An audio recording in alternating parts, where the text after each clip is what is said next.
Paul Maël, l'actualité cette semaine a tourné autour de plusieurs sujets. On évoquait tout à l'heure Martinez Zogo, déjà 3 ans sans lumière sur son assassinat. Mais l'affaire est toujours pendante devant le tribunal avec des déclarations ces dernières semaines, notamment des témoins. Jusque-là, on n'a pas la réponse. La famille n'a pas encore fait le deuil de Martinez Zogo. Peut-être un commentaire, Paul Maël, sur cette Oui, situation. mais écoutez, moi, quand on parle de Martinez aujourd'hui, ce à quoi je pense surtout, c'est sa famille, c'est son épouse, c'est ses enfants qui n'ont pas, justement, comme vous le dites, pu faire le deuil.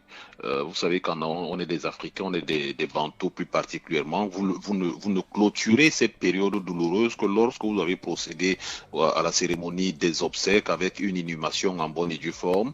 Vous savez dans quel état on avait retrouvé le corps de Martinez Zogo il y a 3 ans. C'était déjà dans un état de décomposition. Que ce corps-là soit conservé jusqu'à aujourd'hui pour le procès d'enquête. On aurait pu, à mon avis, on aurait pu libérer la dépouille, de la confier à la famille pour les obsèques et continuer le procès en déroulement. Les enquêtes, aujourd'hui, on n'est plus à la phase des enquêtes qui nécessitent que le corps soit présent. Et je pense que tous les examens et les autopsies qui devaient être pratiqués sur ce corps-là l'ont été. Donc j'ai une grosse pensée pour sa famille.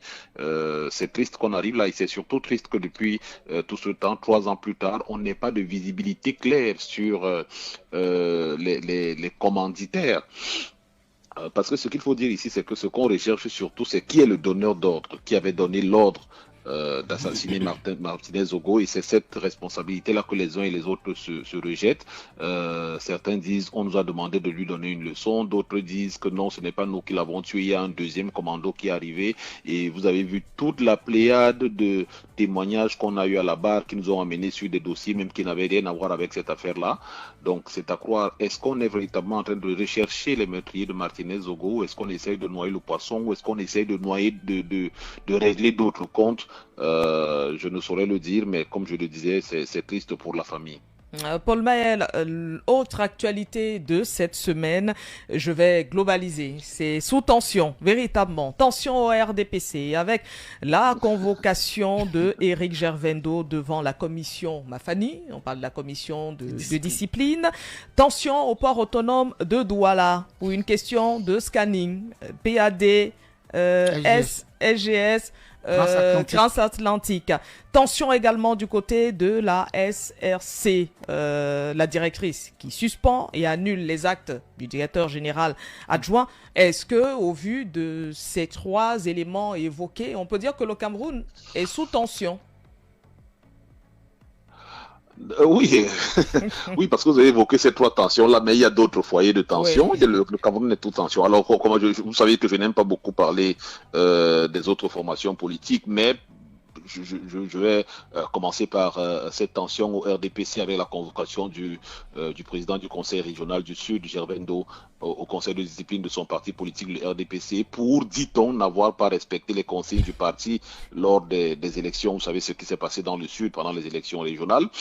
Alors, moi, je ne connais pas le RDPC, mais je suis tombé sur l'éditorial qu'a commis Monsieur Christophe Nienzog, le directeur général du Palais des Congrès, et une réaction à cet éditorial du ministre Hans Michel Anguen, qui est quelqu'un qui a des sorties qui m'édifient énormément. C'est quelqu'un que je pense on devrait écouter. Il me rappelle un peu Monsieur David Abouem dans sa clairvoyance et son discernement. Alors, ce qu'on retient de ces 2 sorties, c'est qu'il y a aujourd'hui un véritable problème au RDPC. C'est celui de la base qui estime qu'elle a été très longtemps mise à l'écart, elle n'a pas été écoutée, et au nom de la discipline du parti, on lui a souvent imposé beaucoup de choses, et la base décide aujourd'hui que non, nous avons nos voix au chapitre, nous avons notre mot à dire.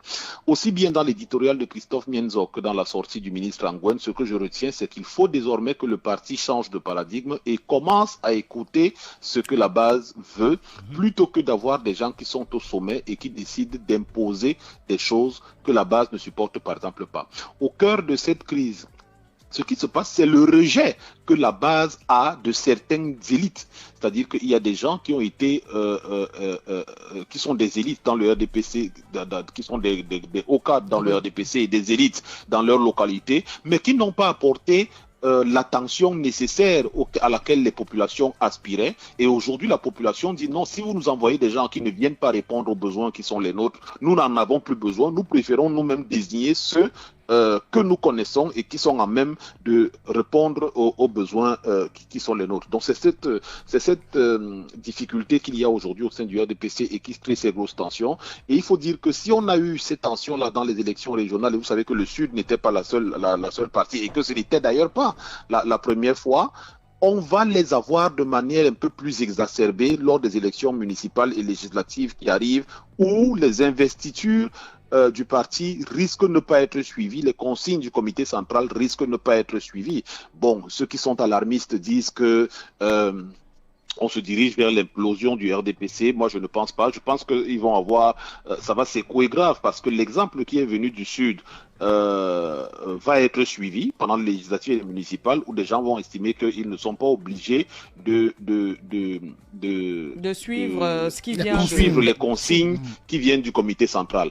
Ceci part d'autant plus du fait que c'est un peu comme pour la vie politique, c'est-à-dire que autant les hautes instructions semblent contester, autant au sein du RDPC aussi, des gens commencent à penser, il y a une certaine frange qui commence à penser que les décisions qui sont prises par les organes dirigeants du parti ne sont pas forcément, n'émanent pas forcément du président national ou n'ont pas son aval et qu'il y a un groupuscule de personnes qui confisquent les rênes du parti et qui sont capables qui donnent des directives qui arrangent plutôt leurs affaires que de requérir véritablement l'approbation ou l'aval du président de la République. Donc c'est tout ça qui fait, et cette incapacité, en fait, ce doute sur la coordination à la tête de l'organisation est également mis en exergue dans la crise que vous avez évoquée au niveau du port autonome de Douala. Vous savez que le directeur général du port autonome de Douala avait le contrat de la SGS qui datait de 2015 n'a pas été renouvelé. Et donc, le directeur général a cherché un nouveau,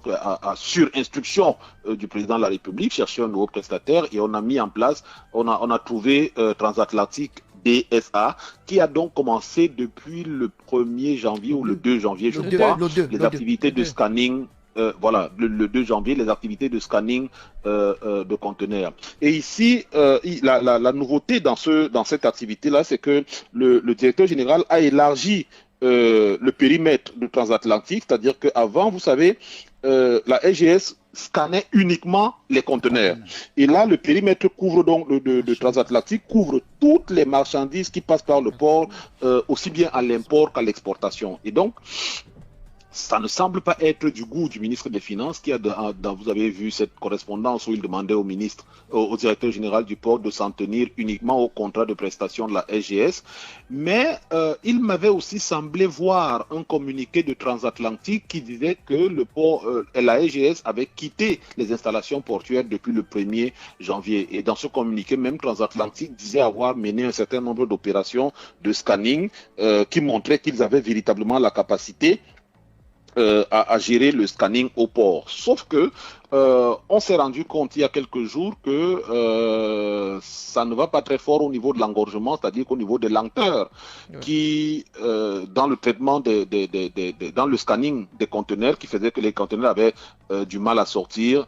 La conséquence de ça, c'est que les surextaries, c'est-à-dire que les frais de stationnement que payent les prestataires avaient augmenté et on a commencé à ressentir une certaine augmentation sur les prix de denrées de première nécessité sur certaines étals dans les marchés, notamment au niveau de la ville de Yaoundé. C'est ce qui, dit-on, a motivé le ministre secrétaire général de la présidence de la République à convoquer mercredi dernier une réunion d'urgence au palais présidentiel à laquelle ont pris part le top management du port, le directeur général des douanes, le ministre des Finances et le ministre des Transports pour tenter de trouver des solutions pour désengorger cette crise.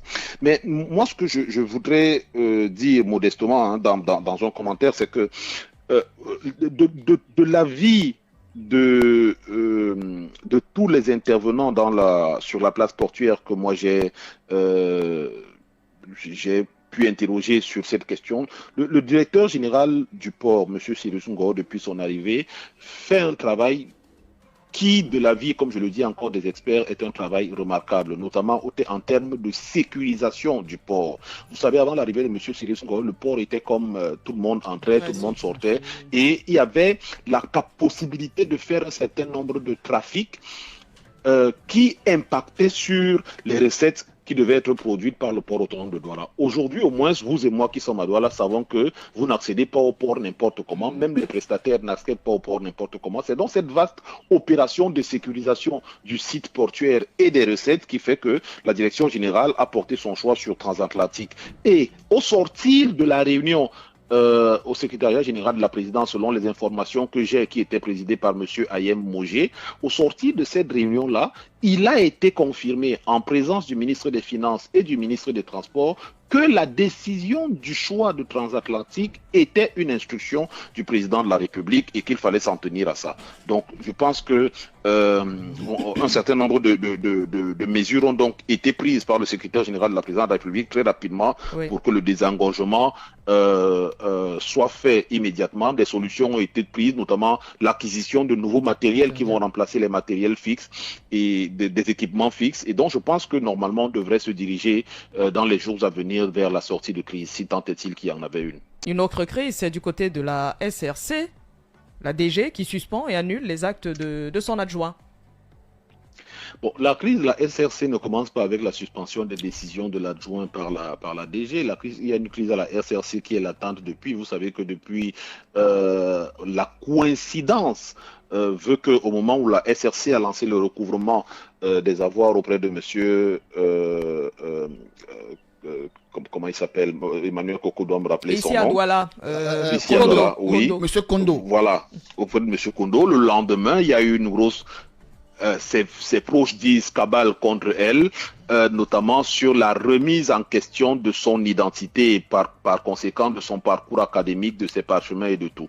On parle d'une grosse imposture et vous avez d'ailleurs vu dernièrement qu'il a circulé encore sur les réseaux sociaux une information qui disait que la directrice générale de la SRC était restée hors du pays pendant 40 jours. Certains estimaient qu'elle était en train de fuir parce qu'elle risquait d'être poursuivie par son imposture. Je pense que ce pan-là doit être réglé de manière définitive, c'est-à-dire que les gens qui ont nommé cette dame doivent soit la débarquer, soit la conforter véritablement, parce que je pense qu'on ne peut pas travailler dans un climat où on n'a pas la sérénité nécessaire. Donc il faut qu'elle soit confortée comme étant véritablement DG, parce que sa position aujourd'hui est contestée du fait qu'on lui prête une certaine imposture.